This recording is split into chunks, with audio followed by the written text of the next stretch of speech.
Good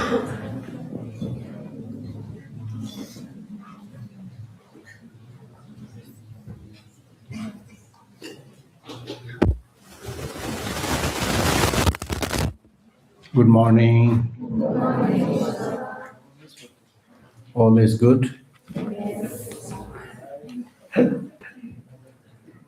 Like the three idiots, you know.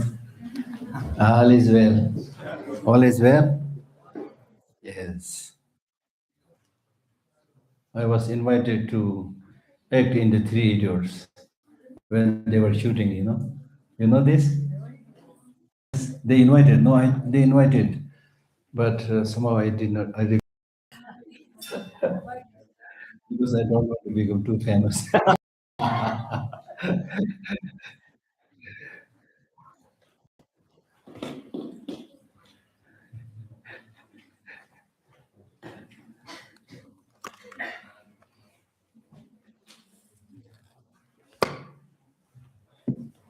Oh yeah, today is the last day of this particular retreat. But in terms of doing good things, it should not be the last. We keep on doing things. As Shantideva himself says that life is short and there are two things to do. And we do not understand one is milk or water. We should take only those that is really useful in life. There are so many things to do in this world, but you don't need to do so many things. Do those things which will bring you material needs because you need that. And more important than that is the spiritual practice. Yesterday, I had a very fruitful meeting with scholars, Ladakh, the topmost Ladakh scholars. So I went to Leh, very nice dinner was arranged, and we had a very fruitful discussion about what to do for the future generation, how to preserve the culture, religion, language, and so forth. So I told them very proudly, you know, I told them, we are really very impressed by the young Ladakhi students. You I had spent 4 days with the previous group, where there were 110. Now your group, which is 120 or something. I'm really impressed. You are well educated, you are disciplined and happy. Them that is the responsibility of the generation, guide the younger generation in the right path and to support the initiatives like the Flowering Dharma's initiative. That's important, very important. While we need material facilities, but material facility alone will not give you long-lasting stability. That is 100% sure. If you want to sign, I'll put my signature. Right? Right? Again, as Shantideva says, even though we all want happiness, but we destroy our own happiness. We destroy the causes of our own happiness as if they were our enemies. So we have this wish to shun suffering. Unfortunately, keep on chasing suffering because we're not so sure we are aware of the importance of long-lasting happiness, and especially young people like you. You are very intelligent, you are very bright, but you don't have much life experience. And even those people who don't have any spiritual teaching, but their life's experience tells them, be patient.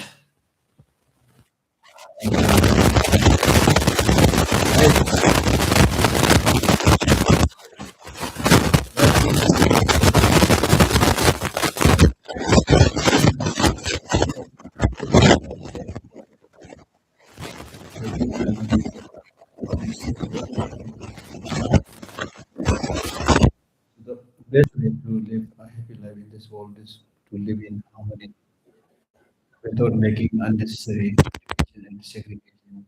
I give such a, told your stupid. As I told you earlier, the law of nature does not make distinction.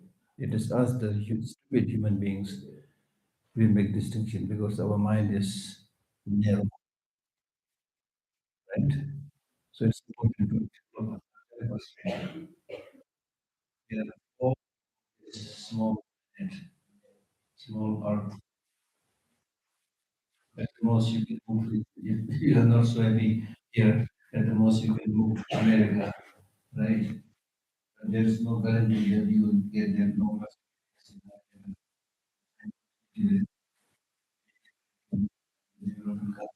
then after a while, time. So grass is always green on the other side. It's always green on the other side. So wherever you go, if you go there with this frame of mind, you cannot be happy. Wherever you go, if you have the right frame of the mind, if harmoniously, you will be happy. Wherever you go,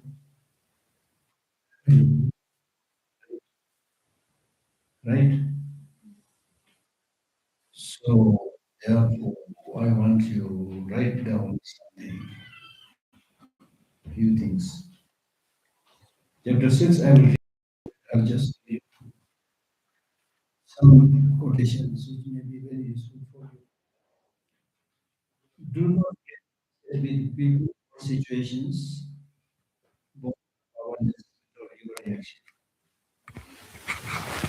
Do not get upset with people or situations, both are powerless because of your reaction.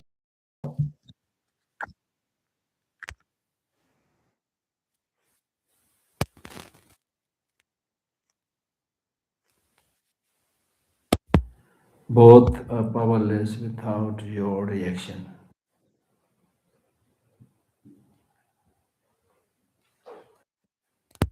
Number two, a moment of patient, a moment of patient in a moment of anger, a moment of patience in a moment of anger saves you 100 moments of regret.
Good character will give you respect.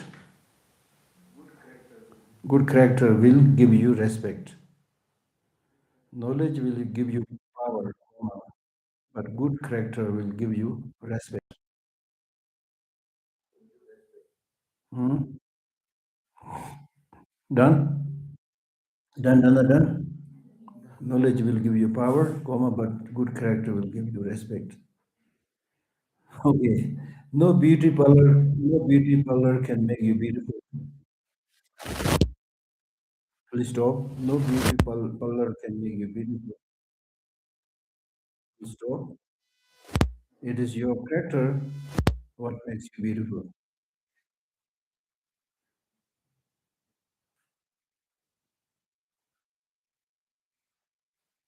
Done.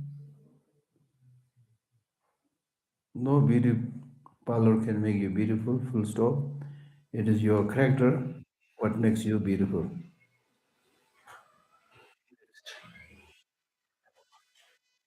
Next, your diet is not only what you eat, full stop. Your diet is not only what you eat, stop. It is what you watch, comma, what you listen to, comma, what you read, comma, and the people you hang around. Your diet is not only what you eat, full stop. It is what you watch, comma, what you listen to, comma, what you read, comma, the people you hang around.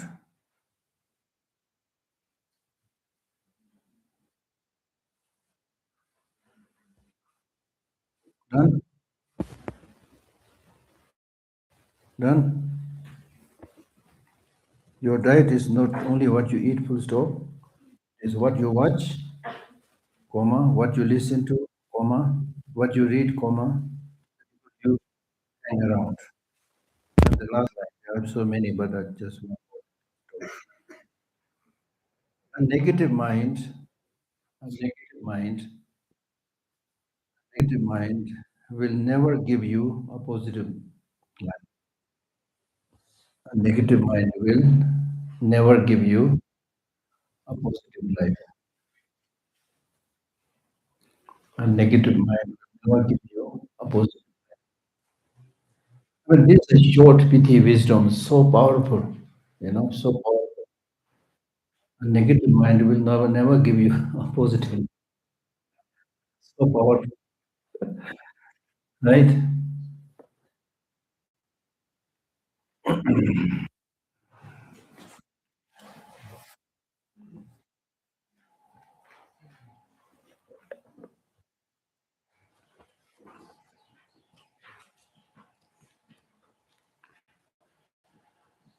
Chapter 6, Patience. Whatever wholesome deeds, whatever good deeds, such as venerating the Buddha and generosity that have been amassed over 1,000 ones, will all be destroyed in one moment of anger. This does not mean literally some good deeds that you do with both with perfect wisdom, some with method, without wisdom, things like there's so many different types, and then some good deeds that you do physically, verbally, some you do mentally. So those good deeds that you've done, not in a perfect way, and especially if it is a good deed done by the body and the speech, it can be destroyed by anger. But if it's done nicely, perfectly with your mind, it is not destroyed so easily like that. So don't get discouraged. Okay. There is no evil like hatred. See, you use the word hatred, not anger, right? There is no evil like hatred and no fortitude like patience.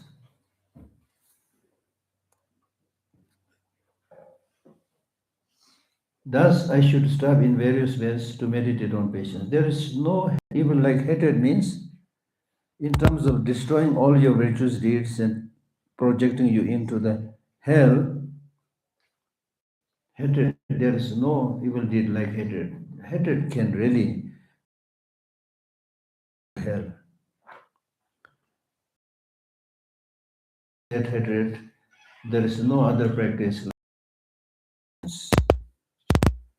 Because of this, you should repeatedly practice patience through various means, which we will discuss later on. Now, for example, if my mind will not experience peace if it fosters painful thoughts of hatred. I shall find no joy or happiness, unable to sleep. I shall feel unsettled. So that means if you're angry, if you have hatred, will you be able to enjoy that? No. Will you be able to sleep peacefully? No. Will you get stability, physical stability? No. You start shaking, right? You start shaking. Is there anybody who right in the morning says, today I will get angry? Is there anybody who right in the morning makes a plan saying that today I'll get angry? No. But somehow, in the course of the day, you encounter also healthy situations, you meet troublesome people, then you get upset and people fight.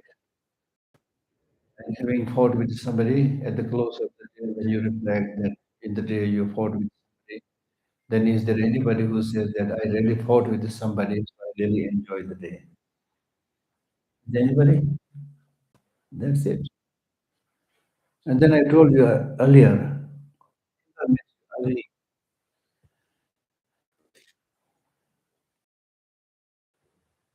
if you're not angry, if you're peaceful, if you're compassionate, you don't have to use any of this oil unless for medical purpose.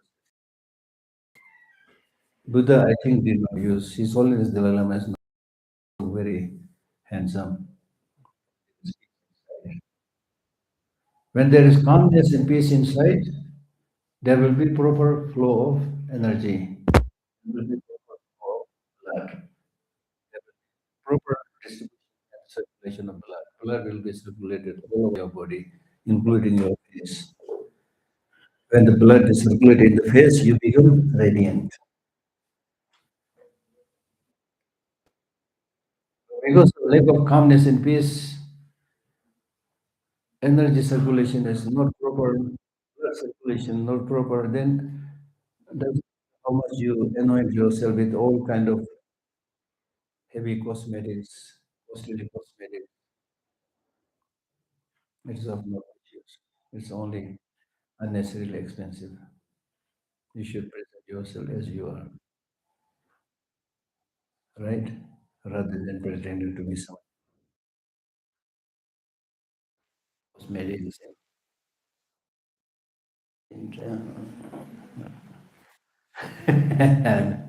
I mean, I'm not completely against it, but you got the point, right?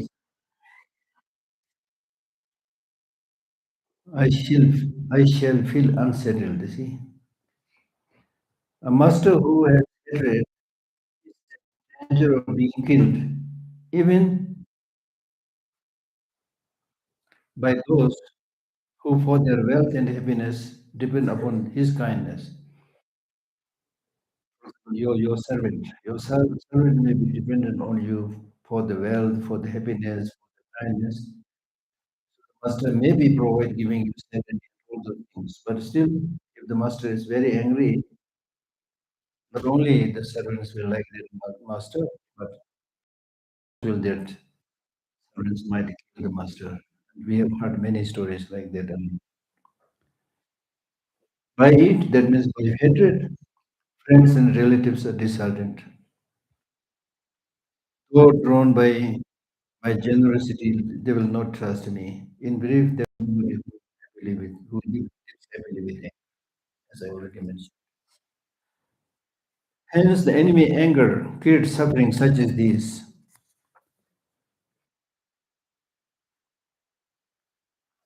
Hence, the enemy anger creates suffering such as this, but whoever assiduously overcomes it finds happiness now and hereafter.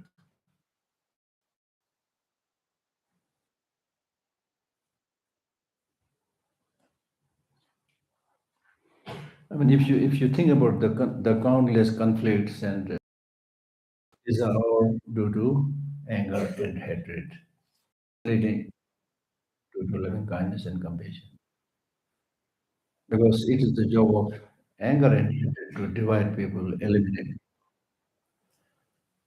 comparing to their attachment. Because attachment says come close. But The problem problem is, is, again, again, as as I I mentioned, mentioned, with with attachment, attachment, you get you get obsessed with obsessed with it, it, going going into into itself. itself. One requires one. In both the cases, you are made helpless. Your freedom is snatched, right?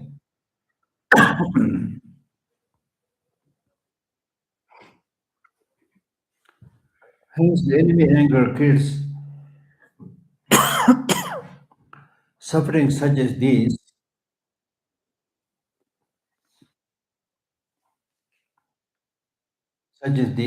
but who, oh, I already read it. And how does anger or hatred arise? Having found its fuel of mental unhappiness, in the prevention of what I wish for and in the doing of what I do not want, hatred increases and then destroys. So anger or hatred arise with certain food. The food is unhappiness. If you're unhappy, then you develop hatred. If you're unhappy, then you get angry. So therefore, what you should do, never give food to the, which means never become unhappy. Never become unhappy. So, of course, so repeatedly you should say, whatever may come, I will not make my done, but whatever comes. And you can actually do it. Through practice, you can do it.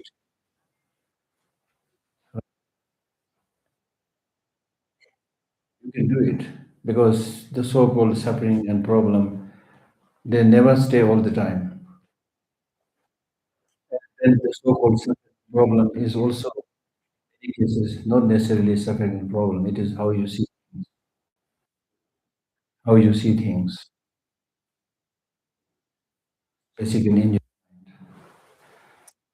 suffering and hatred and anger arises because when people do something which you don't like, or when people obstruct what you like, then you get angry and upset. This is what this text is saying.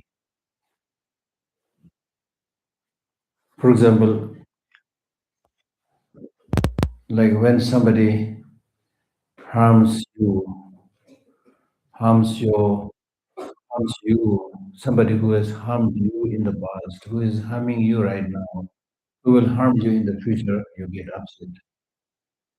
Somebody who has harmed your wealth, harming your wealth, will harm your wealth, then you get upset. Somebody who has harmed my friends, relatives, and parents in the past, they are harming right now, they will harm them, then you get upset.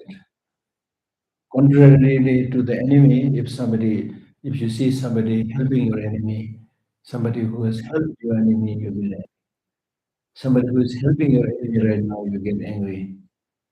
And there is a likelihood of that person enemy in the future, you get right.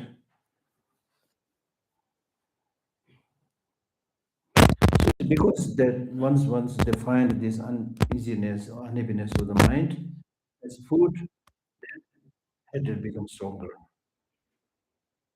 And then it destroys you. It destroys you. How it destroys you? You might think it does not destroy me.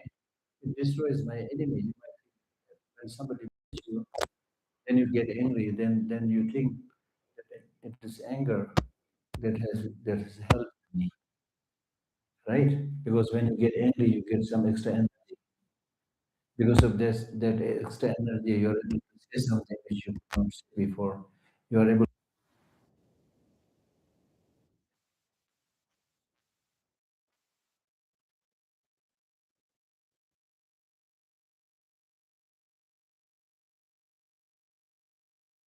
energy.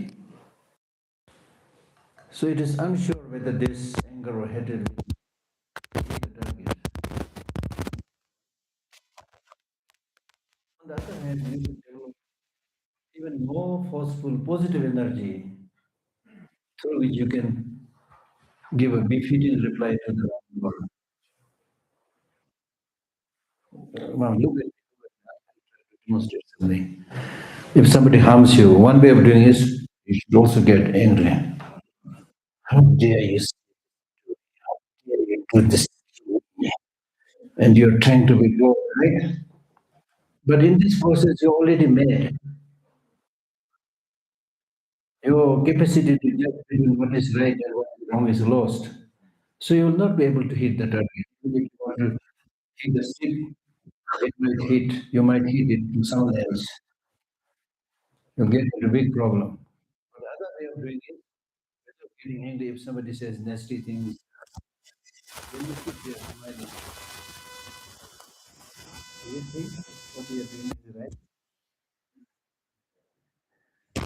Okay, okay, okay. Listen, what the nasty things that other person is saying. Alas, alas, alas.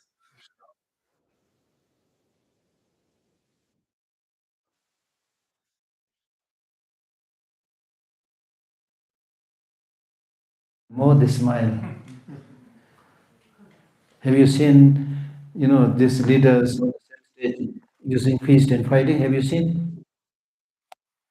Their own enemy, own own enemy. The leaders sitting there enjoying peace, saying great things to increase our business relationship, right? So with this smile, there are different types of smile. One is ordinary smile, gentle smile. Another is sarcastic smile. Okay, yeah. Sarcastic smile. Another is Asian smile, right? But it depends. In some countries, the leaders, when they get really, inside, they really get upset and angry, then start dancing, almost like dancing. They move up and down, which means they are really getting angry, right? So what I'm saying is, if you're able to imagine your community,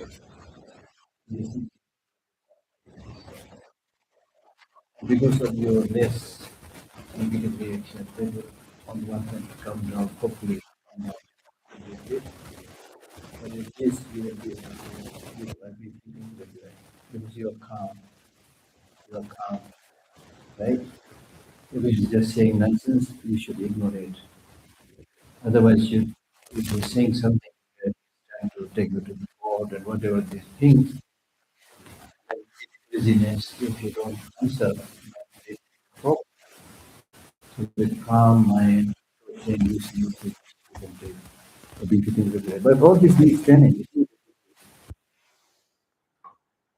Therefore, I should totally eradicate the food of this enemy. Enemy is no other than that of causing. In the case of enemy, if harming you, they have some purpose for them. But this, they,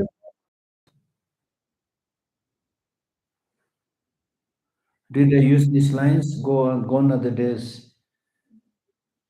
Did I use this destroyed me? Now I know who you. Did I say this? Previous group I said. I'm mixing. In this group, did I say this? Okay. So never give opportunity chance to the negative emotion. Thing here. Whatever befalls me, I shall not disturb my mental joy. That's the point. It's negative your mind. Your mind is disturbed. Then you can never be happy. Then you cannot study. Then you cannot plan, right? So always make sure that nobody disturbs you. In which I have already give you some wisdoms already you're reading, If you don't react, others anger are powerless. Already written. Many times we suffer because we react, right?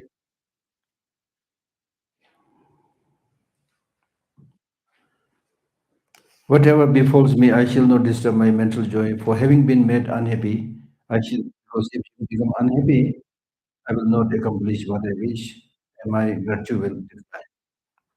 Now, this is the punchline. The next verse is the punchline, really. Why be unhappy about something if it can be remedied or changed? What is the use of being unhappy about something if it cannot be remedied? That means if you've already lost your left leg, if you had lost your left leg, then there are two ways of dealing with it.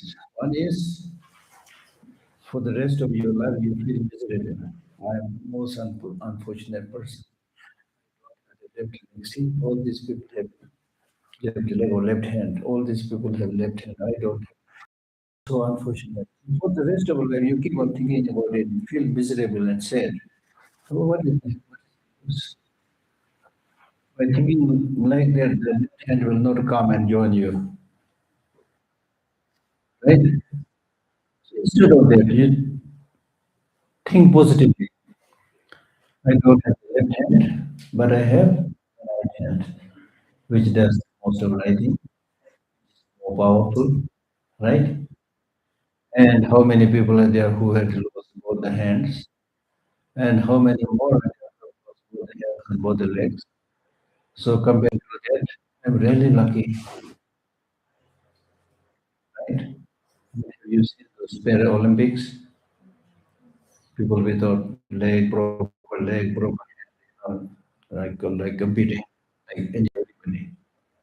So if you maintain the determination, you will be able to do it,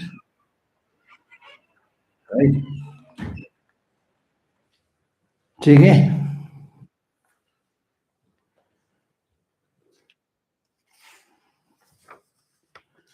For myself and for my friends,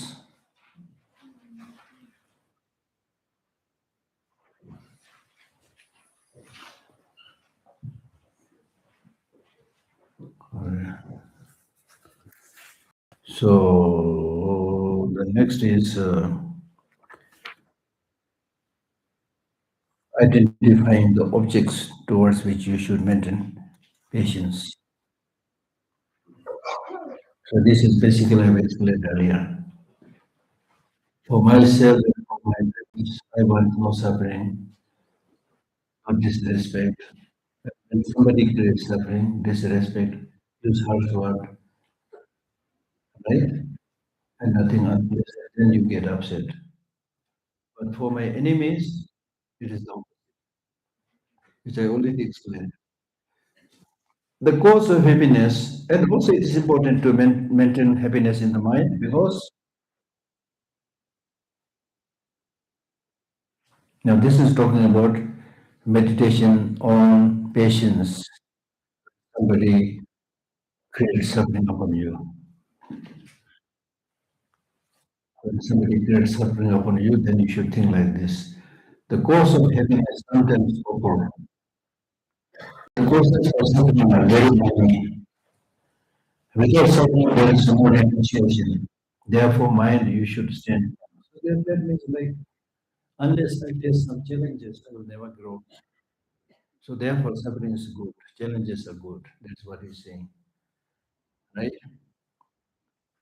Because since you very often get these problems and difficulties, unless you have the right frame of mind, how to deal with it, you will continue to. Right?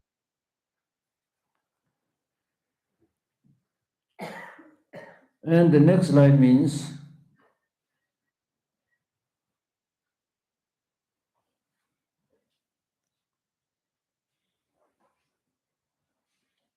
next verses. It talks about that is studying from this text. It talks about how to develop patience where you voluntarily welcome suffering. Voluntarily welcome suffering. Yep. Suffering, so I should learn how to deal with it. That's what we already read. And especially in the case of this practice, if you don't have sense of suffering, then you will never think about achieving liberation. For example, in Ladakh, in Leh, in your family or in your community or in Leh, if you're facing so many problems, then this will cause you to leave Ladakh or leave Leh and go to somewhere else. Renunciation.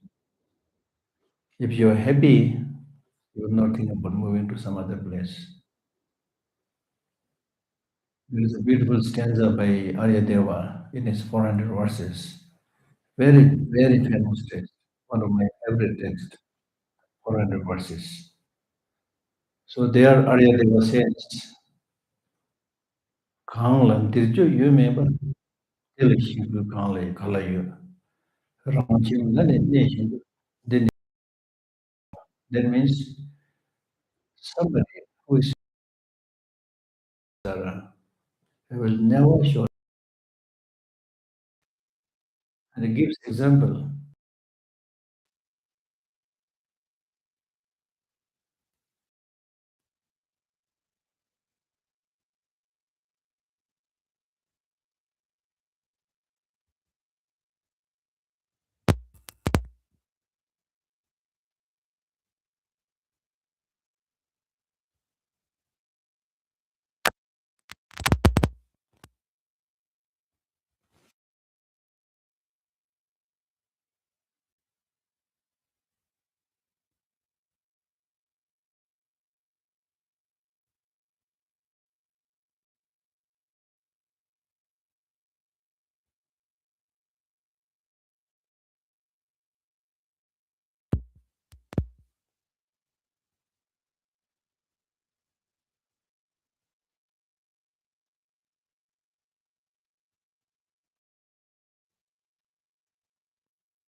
Right. So therefore, it is important that everything's bad. It's not like that, but you should see the limitation, the problems, the sufferings, and then try to come up with a solution, temporary solution, long-term solution. Long-term solution is nirvana enlightenment.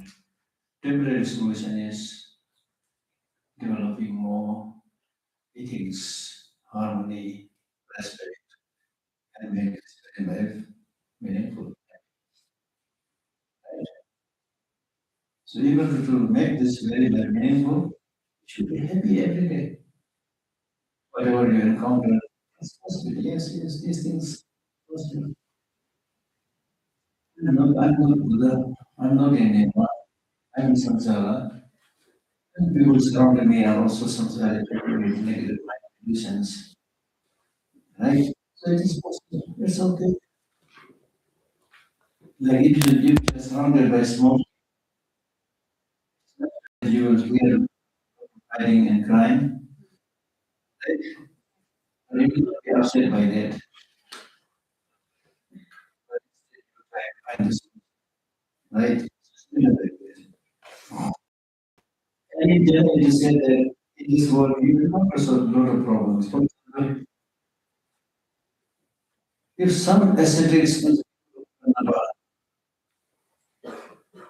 endure the pain of cuts and burns for no reason, and for the sake of liberation, I no courage. Why I have no courage? Meaning that it is said that uh, it used the word ascetic. Ascetic basically means those who follow, those who follow, those who follow the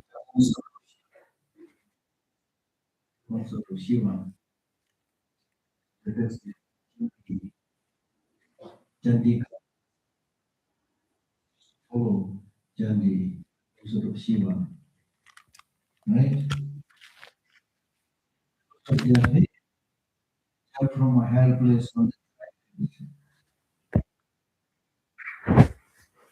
or as a fire offering, they jump into the fire and commit suicide. It actually is a story. And then in Karnataka, here Karnataka, but it is Karnataka. In Karnataka, then some practitioners they wish to actualize Brahma, state of Brahma. And when the sun and the moon eclipses, then either they will behead themselves or they will fight among each other and burn each other and cut each other. So by doing so, you are not going to get from Buddha, right? So in some cases, and the people of Papa endure the pain of cuts and liberation. Why have I no courage? Just making unnecessary sacrifice, you samsara from suffering. Yeah, consort, consort, consort, consort.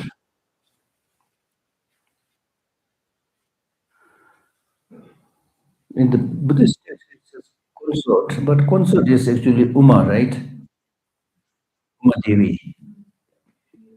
But in the Sanskrit text also they use the name Chandi, probably it's another name of Uma Devi. I don't know. Right? Then you might say, yeah, it is important to do the practice, but it's not easy. It's many, many years back when he's giving teaching to a group of people um, in the temple in Sala. It is many, many years back, more than 40 years back.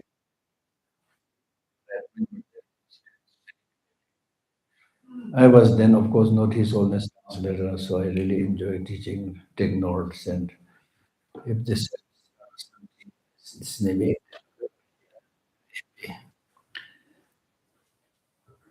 So during the question answer session, one lady got up and said, "Your Holiness, your teaching is very good, but in the West we have no time to, you know." What His Holiness said? His Holiness said, "It's up to you whether you want to practice or not."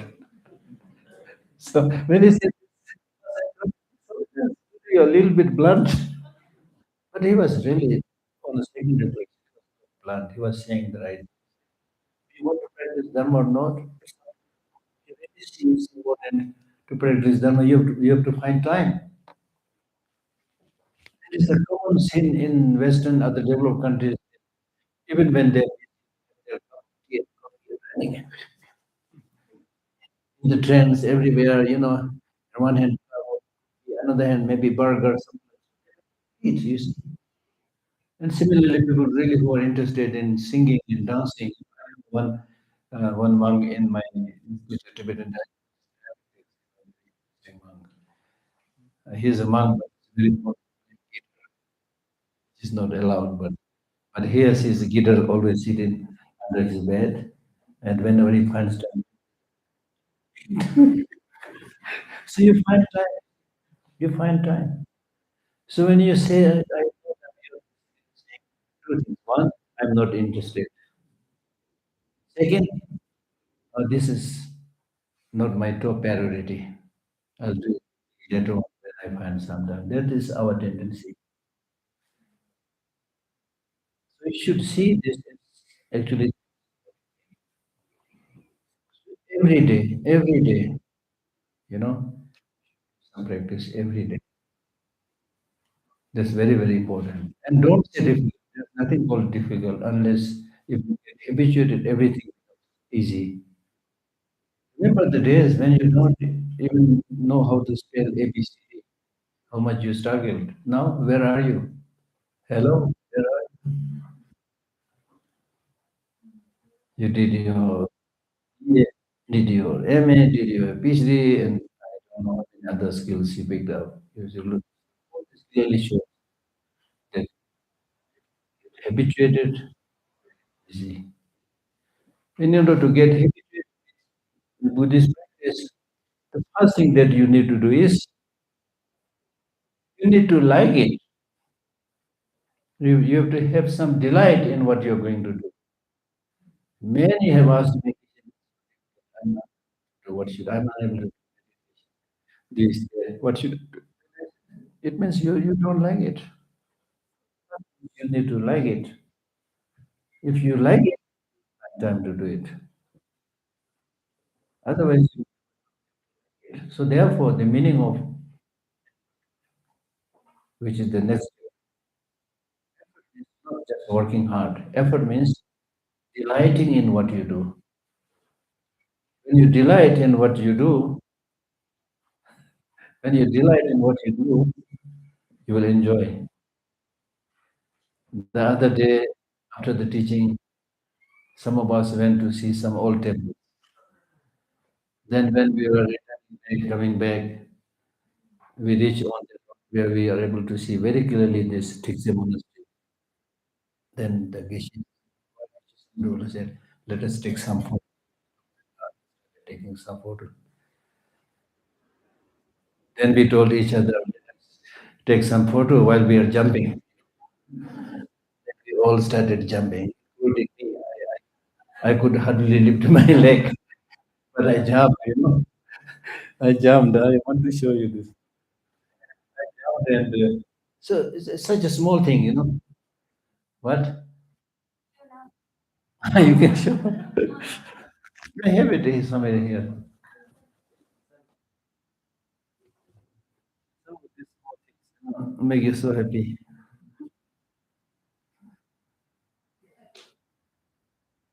Show the one we have deepest. See,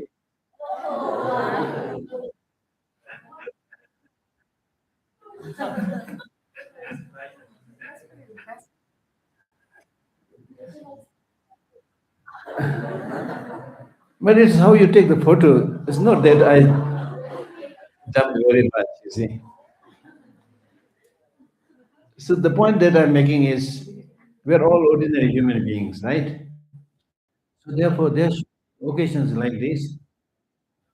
Oh, that degree, degree. She is like giving initiation, right? So the point that I'm making is that make ourselves happy, and there you just jump few days, then like we are over happy. It's important. Yesterday also I was very happy. I attended this. Uh, Where, let me see.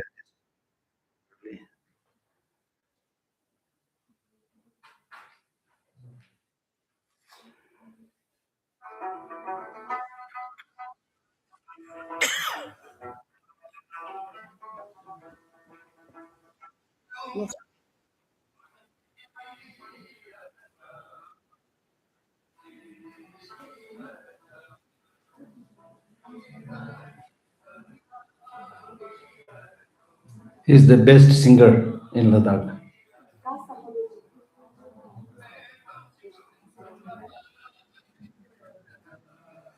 She was singing, then all many other senior scholars sitting side by side. They were all singing. Very beautiful. So like that, in life, sometimes should know how to cheer yourself, be happy. Then of course, don't just waste your time. Occasionally, it's really important to make your mind happy. So the point that we were reading was that there's nothing whatever easier through acquaintance. So through becoming acquainted with small harms, I should learn to patiently live. Even in our ordinary life, we encounter so many problems.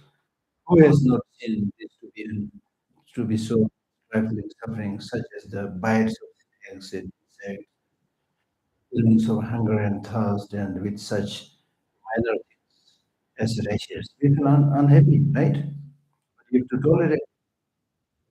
And similarly, I should not be impatient with heat and cold, and rain, sickness, bondage, and beating. For if I'm then the harm they cause me. So you always get a little bit harm everywhere. So if you have the right frame of the mind, you will not be tormented by it. For example, the next verse says, Some, when they see their own blood, for example, in the battlefield, some, when they see their own blood, become especially brave and fight.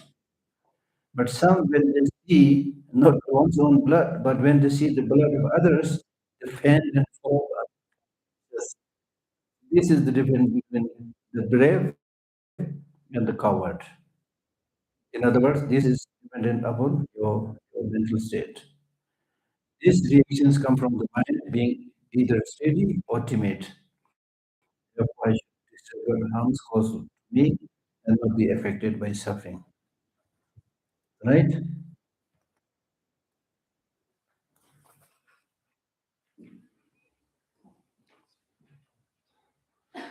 And especially,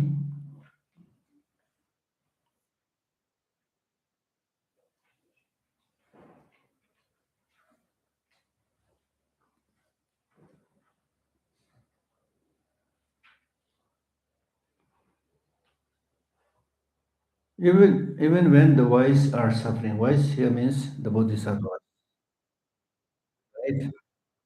The bodhisattvas. The bodhisattvas, the wise here means the bodhisattvas, when they encounter suffering, their mind is very lucid and undefined. So when war is being waged against the disturbing conceptions, much harm is caused at the time. For example, how can you say that I should not have any problem when I go into the battlefield? So similarly, when you practice, you will have to encounter some inconvenience, especially when you're young. You know, if you're young at this young age, you want to join, with other young people, enjoy this, enjoy that. If you sacrifice some of this, inconvenient, right? For example, if you start doing some practice, not joining the other group, then other young people might say, "Why are you sitting here like that?" Right? But you're not doing like an old man. You're being wise. Always. That also doesn't mean that you completely cut off from others. But don't enjoy all the time.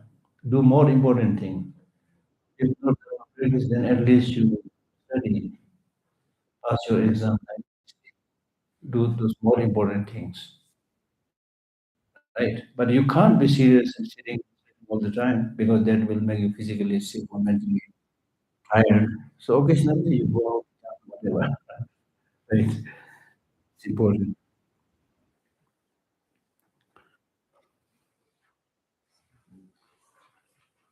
So even when the wise are suffering, their minds remain very lucid and indifferent. What is the victors warriors are those who, having disregarded all suffering, vanquish force of battle and so forth. Common warriors slay only corpse. In the ordinary language, when you go to battle and kill people, this is really like the death. Sooner or later, people are going to die, so you don't have to kill them. A similar statement is found in another text by Nagarjuna in this text called Letter to the Friend. Uh, or say, there's a beautiful words where it says, somebody who's able to control your senses according to the sense objects, that's the real hero. Than those who go to the battlefield and kill people, right?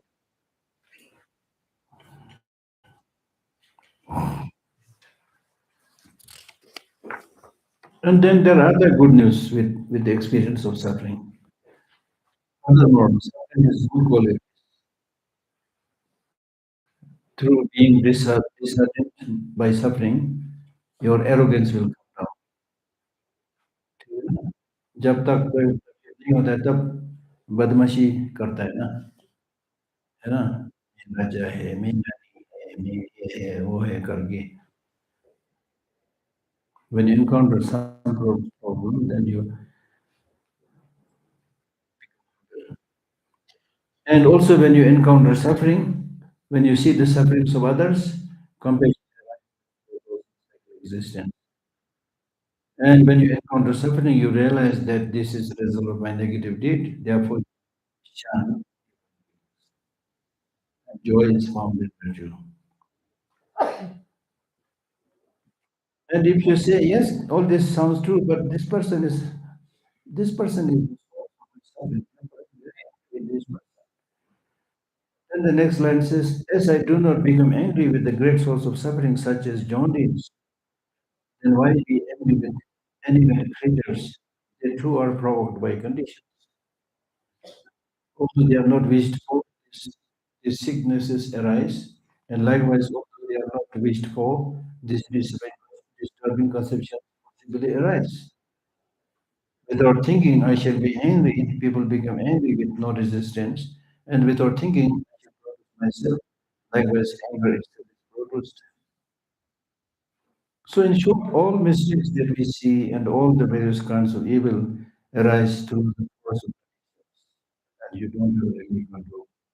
They do not govern themselves.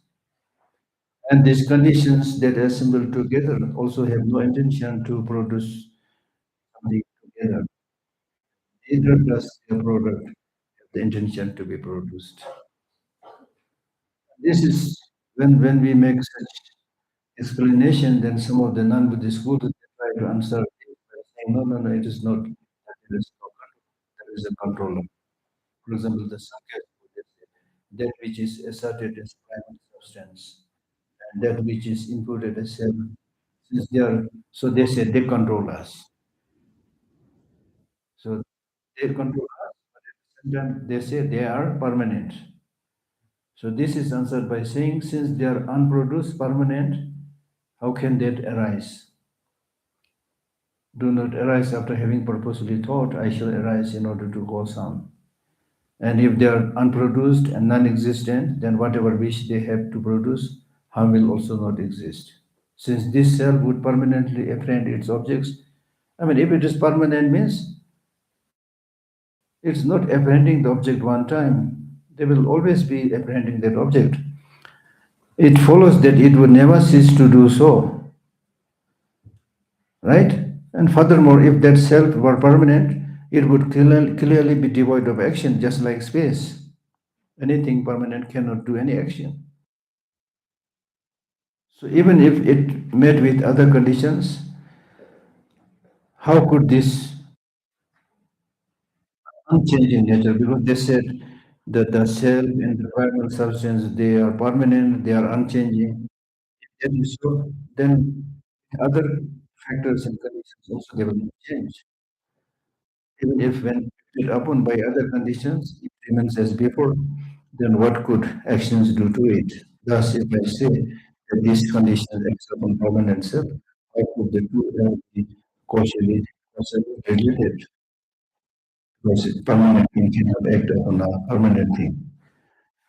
Hence, everything is governed by other factors, which in turn are governed by others. And in this way, nothing governs itself. And in other ways, I should not become angry, not that are like aberrations. So phenomena are like aberrations means phenomena do not exist as we think. They do not have independent existence. They arise when multiple causes and conditions come together. This is just like what you watch on the television screen. Watch on a television screen and see a nice movie or something that's happening. Do you take that as real? No. So what is happening in our life is exactly like what you see on the television screen. Similarly, when you look at a mirror, does the mirror have the intention that I will make sure that his face is reflected in me, right? But because of coming together causes, conditions, things arise. So similarly, all these unpleasant things they arise because of coming together of many causes and conditions.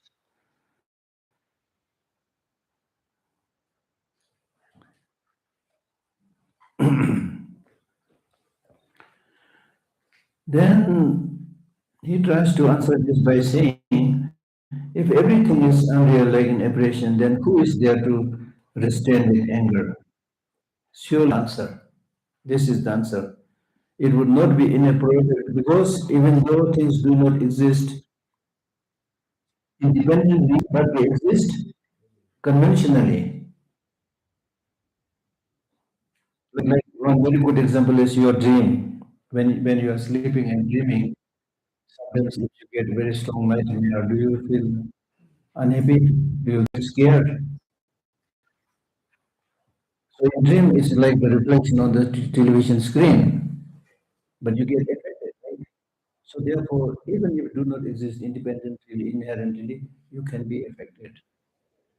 So therefore, there is a line which is a very powerful line which says, "Jumat chunamla karse jumat chunamla jumat samjena jumat samjan." To those phenomena which is like illusion, if you contemplate things that they are illusion, and if you meditate this understanding of illusion, you will get enlightened. Jumatavra samchedi, Jumatavra gomchena, Jumatavra sanjati. Milam tavi chu namla, Milam tavra samcheni, Milam tavra gomchena, Milam tavra sanjati. To those, this phenomenon which is like a dream, if you're able to think they are dream, and if you meditate that they are dream, you will get enlightened like a dream. So like a dream means they are there, but not as you thought. You thought they will be there, having independent existence. That is untrue.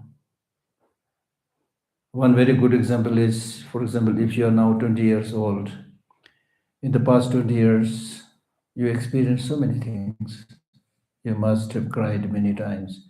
You must have loved many times. You must have jumped many times. You must have did so many things. If you make a movie out of it right now, it is 20 years long movie, right? But today, if you look back to those experiences that you had in the past 20 years, they are just a memory. They are just like, they are similar to the dream that you had last night. Karchival. What is the difference? And our remaining life will also go like this.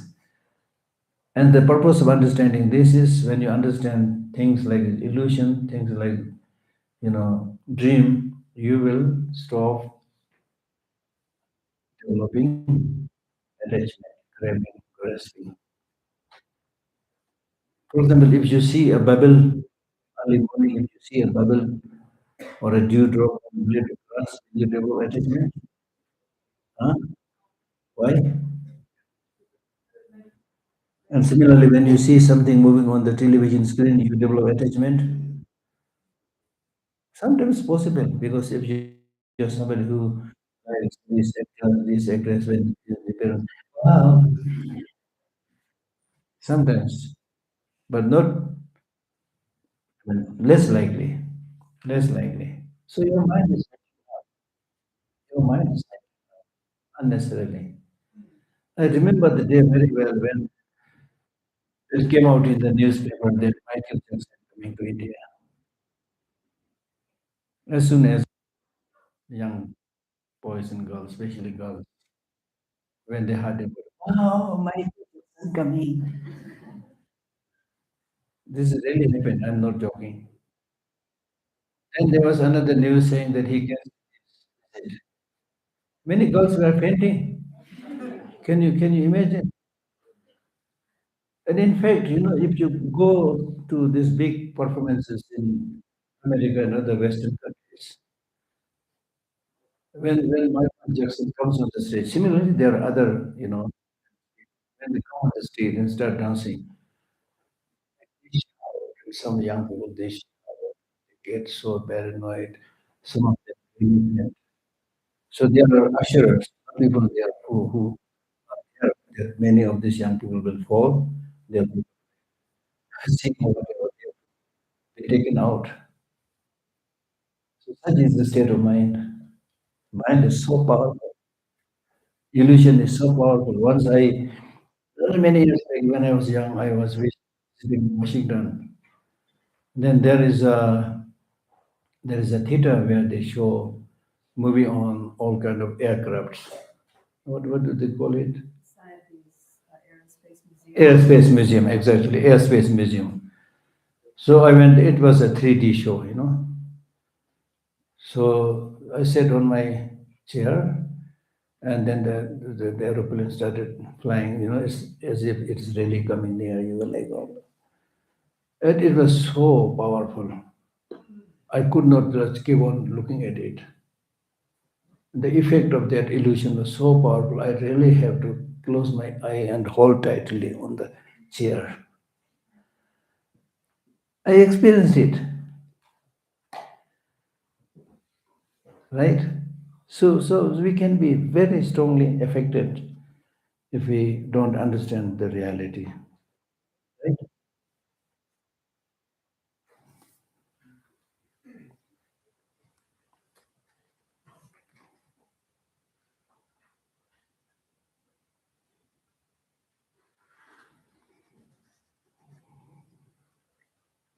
How understand?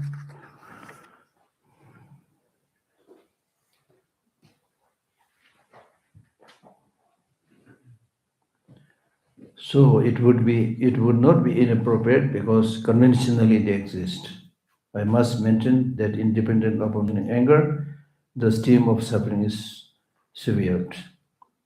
Therefore, when seeing an enemy or even a friend committing an improper action, then by thinking that such things arise from conditions, I shall remain in a happy frame of mind. For example, just like your children, small kids, becoming very naughty and then breaks one very nice cup. You will get a little bit upset but not get too angry by realizing this is what the innocent children do, right? So similarly, we are innocent children, and Buddha calls us my children. Even if you have a professor's degree, whatever, Buddha calls you my child, my child. If things were brought into being by choice, meaning that if you really have the control, then since no one wishes to suffer, suffering should not be there to anybody. But it is there, that means you are unable to control it. Through not being careful, people even harm themselves with thorns and other things, and for the sake of obtaining women and the like, they become obsessed and deprive themselves of food. क्या क्या नहीं करता हम लोग. When your mind is crazy, there is like no limit to what stupid things you do. I want to get this girl, this woman. She is not responding me. I'm so sad. And then finally she decides not to go with you. Then you think about committing suicide. So stupid. As if she is the only girl in this whole world. Wait, lollipop. In the previous group, I used the word lollipop. They say, "Mommy, I want a lollipop." The mother says, "Lollipop is not available. I'll give you something." No, no, no, lollipop. We are really like that. Stupid mind, yeah, right? So because of this narrow-minded craving, we are suffering unnecessarily.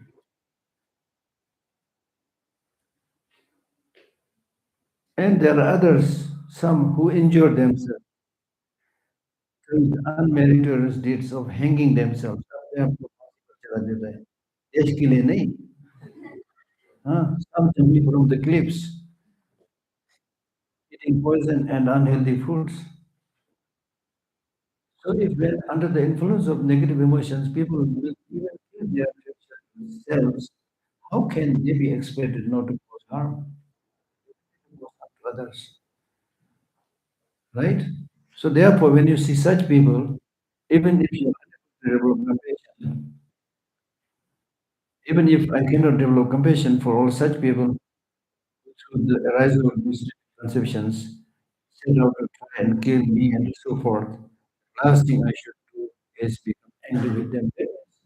When people do such things to themselves, even then, if I'm not able to develop compassion, how come that I become angry with them? So therefore, you should check carefully why these people are getting angry. Now, if getting angry is in their nature, even if it were the nature of the childish to cause harm to others, it would still be incorrect to be angry with them. For this would be like begrudging fire for having the nature to burn. If it is their nature, don't get angry. There's nothing you can do. For example, burning is the nature of fire. So why should you get angry with fire? If you're burnt, if the fire burns you a little bit, will you use your fist and put it in the fire? No, because you know this is nature. Want to be careful. I should distance myself, run away, right? Gisela, suicidals like hanging, jumping from the cliff, they were like even common during that era. Like it is not a modern disease. Like during the time Shantideva, people were. Absolutely, absolutely. Because at that time also there is very strong presence of negative emotion. Way of doing things are similar everywhere. It's not a new thing. And then sometimes, unfortunately, even committing suicide becomes a norm. I know one place in Japan, there's a very beautiful rainfall. So many young girls who are unhappy go there and commit suicide. There is also one road in when you go to Kinor, there is also one place in the road where they say unhappy, mostly girls come there and commit suicide, jump into the river below. When once His Holiness visited, they informed this to His Holiness and requested His Holiness do some prayer and meditation there. I'm sure it must have helped. And His Holiness was able to help many such problems. Just below the library where my institute is, there is a Tensing Soda. There's a small factory kind of institute where young Tibetans are taught to, make images and the different kind of sculptures, things like that. So there was a time when everybody like felt disturbed. There is a ghost there. So they invited His Holiness. Then His Holiness jokingly said, I went there, but I don't see the ghost. So all I said was mentally, sincerely said, you ghost, if you're around here disturbing everybody, don't do that. It's not good for you. You will earn bad karma. So with loving kindness, I did said that since then, no disturbance. There are so many stories like that with His Holiness. So many. So we didn't know that. And once he visited the Tibetan settlement in Orissa, where the farmers had a lot of difficulties because of lots of elephants coming there, destroying the field, the crops, everything. Then when His Holiness visited, they informed this to His Holiness. Then His Holiness said, from which direction? So that direction, that direction. Oh, like this? Oh, never came after that. And we have compiled a book with this very mysterious phenomena actually happened with His Holiness, written down by one of his secretaries. We published it. I think at least one or two books, two, three books we published. So normally it is the Buddhist way of practice that you should never talk about your achievement, realization, special power like that, because this might distract people. And but these days, I think it's important to know so that people are able to develop more faith, right? So these things are possible.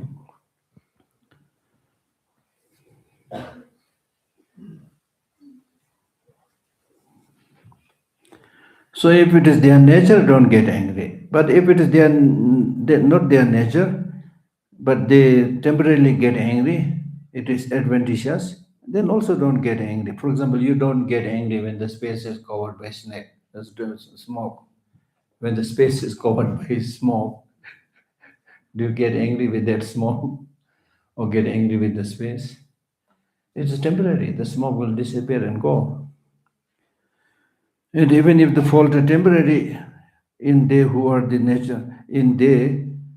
by nature reliable and stable, it would still be incorrect to be angry, for this would be like begrudging space for allowing smoke to arise in it.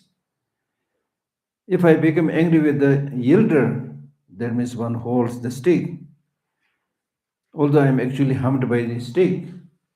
Then, since he too is secondary, being in turn incited by hatred, I should really be angry with his hatred. So that means if somebody hits you with a stick, you don't get angry with the stick, but you get angry with the person, supposed to be, quite intelligent in making this decision, because the stick did not come by itself; it was used by the person. So therefore, I'm very clever. I get angry not with the stick, but with the person. If this is your logic, then he says, then you should go to the root. The person is also wielding the stick, using the stick, and angry because of the negative emotion. So try to go to the root, the negative emotion, the anger. Why you select some in between?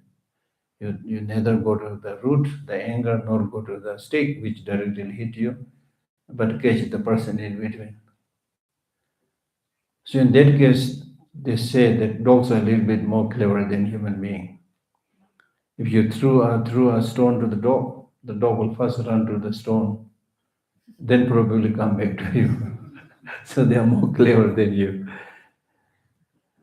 right? Time Kavalena, what is time? Oh, Garuda session. Question and answer. Time is flying like anything.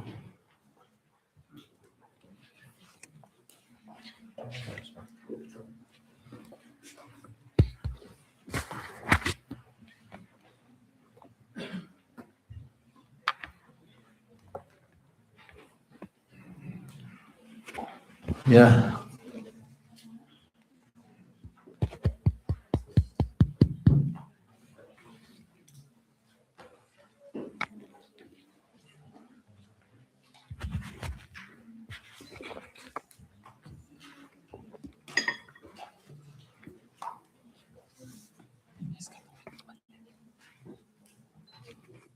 A very good morning, Geshe. My question is I'm little confused about the word sentient beings.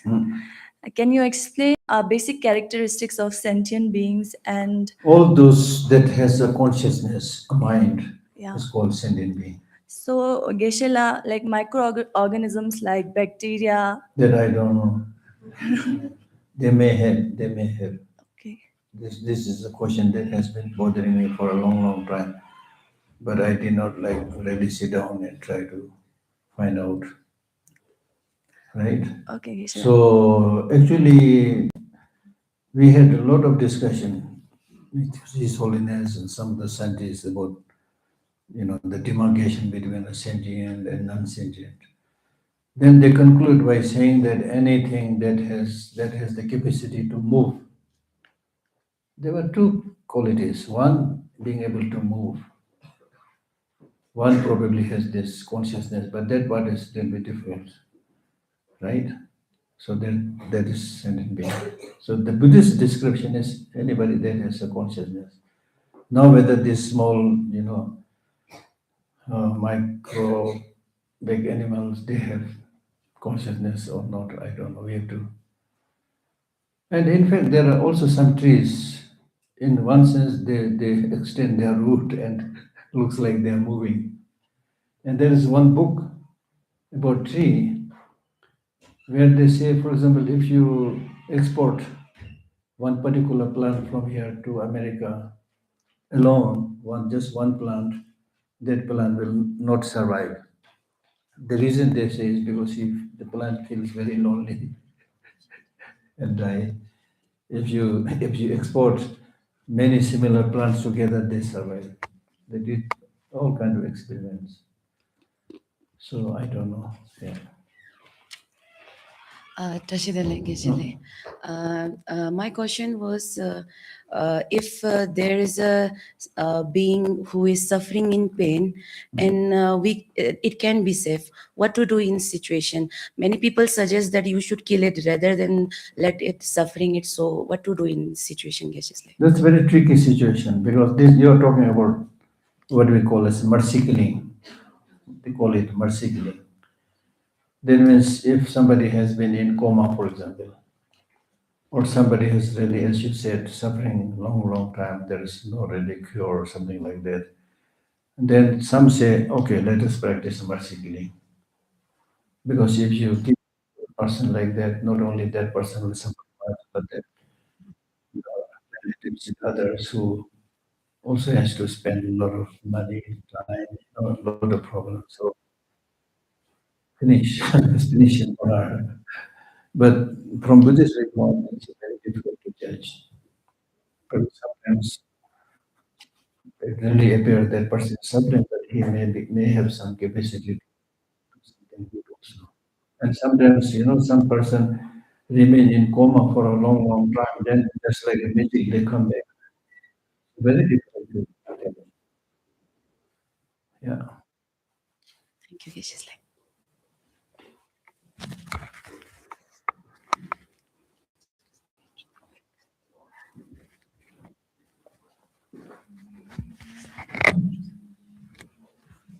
Tashidele Geshe. Mm. Like we often, how did we came in being? Like we often talk about past life, present life, and karma, but how did it all started? Long, long ago, let's, let's tell the story. Long, long ago, when men lived in the cave, something there was something like so, so from Buddhist viewpoint, we said when it started, itself is a stupid question in a way. I'm not like saying this to you, but in general, they say, what do you mean by when you it started? Who will be able to say this was the time when it started? It's beginningless. It's beginningless. But if you come to the specific, then I explained yesterday in the case of the experience of the intermediate state being after the death. You go into the intermediate state, and then in that intermediate state, you only have consciousness, no body. And then through the force of karma, your own karma, karma of parents, you go for a place.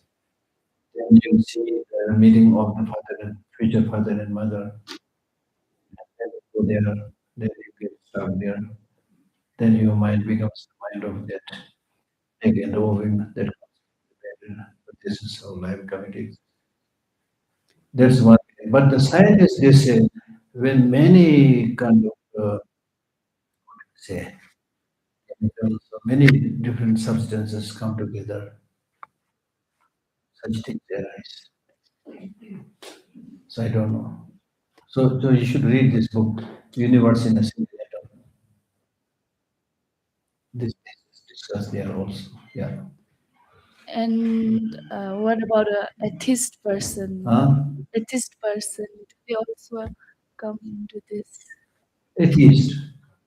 No, it's not a question of your believing or not believing, right? It's not a question of your believing or not believing. There are real things which you cannot do away just by closing your eyes saying, I don't believe in it.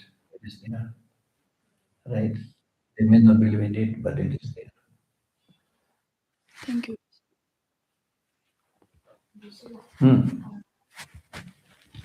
I don't know the question, but when I was in 10th class, I got the opportunity to ask the same question to His Holiness the 14th Dalai Lama, and he gave a very beautiful example saying that, do you know from where the water cycle has begun? So, with this example, he explained the soul, like about our soul from where it has begun. There is no beginning, there is no end, just like the water cycle is there. Because it evaporates. That was a very beautiful example.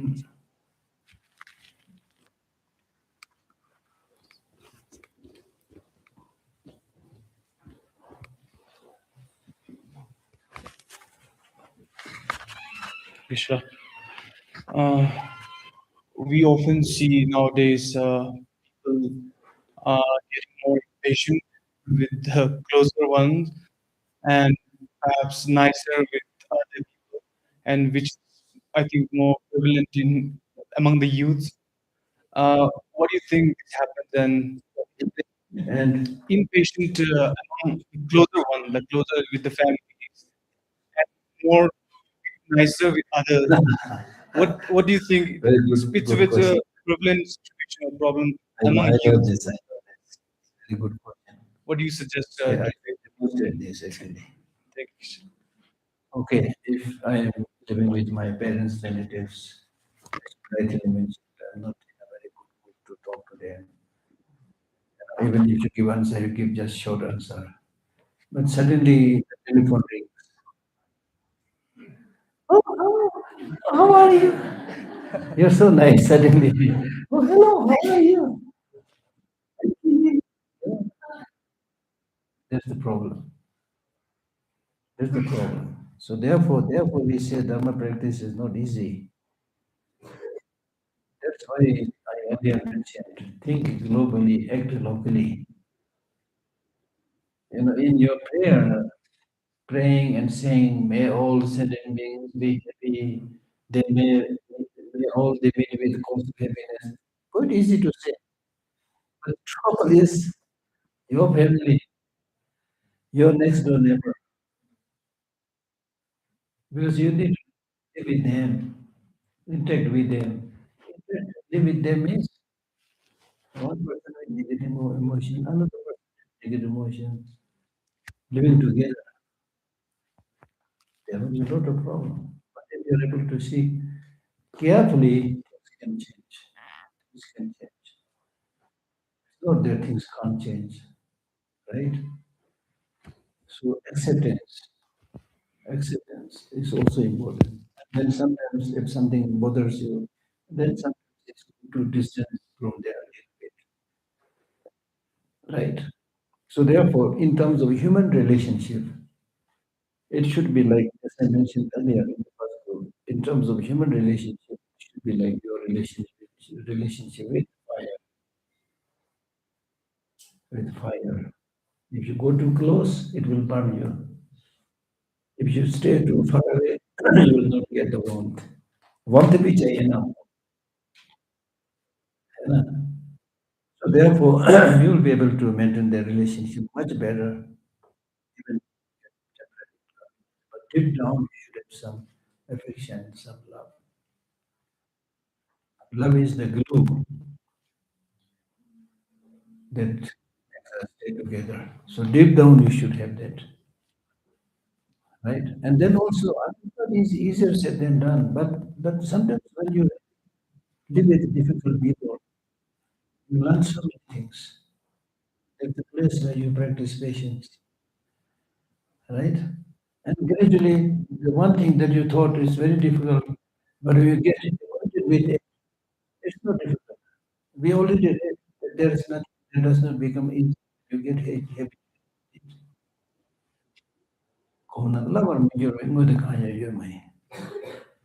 So therefore, you should train in your practice of patience through various means.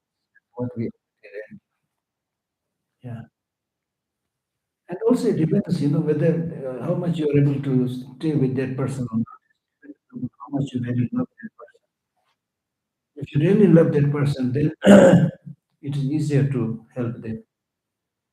For example, let us say if it is a brother, sister, somebody who has really loved you so much, and now today that brother or sister is very sick, then instead of feeling upset, instead of feeling sorry, you will really enjoy to work with them, to serve them. I am so lucky. I got this opportunity to serve my brother, sister who loved me so much earlier. So when you have this frame of mind, then even staying awake for the whole night is not a problem. Because you have a clear sight of the goal. And if you don't have that frame of mind, then even just going near that person, you will get upset. Because you not so much about the problem, it is your mind, mental attitude. Right? So training. Yeah. Okay. Geshe-la, I was wondering this question since from a long time. Hmm. In the wheel of life, should I follow? Why Yama is holding the circle instead of Buddha? But Nama, Yama, the big giant man. Yama, because we are not able to come very close to Buddha, but we do things which take us closer to the Yama. So Yama got up and then the Buddha. You remember what I said? Buddha cannot wash the sins of sentient beings and so forth. So when you end up doing things, you will be more closer to Yama than to the Buddha. That's one way. Another way is there's no person like with the fan, bearing fan, holding you. It's just so death, Yama means death. So everybody has to die. Yeah.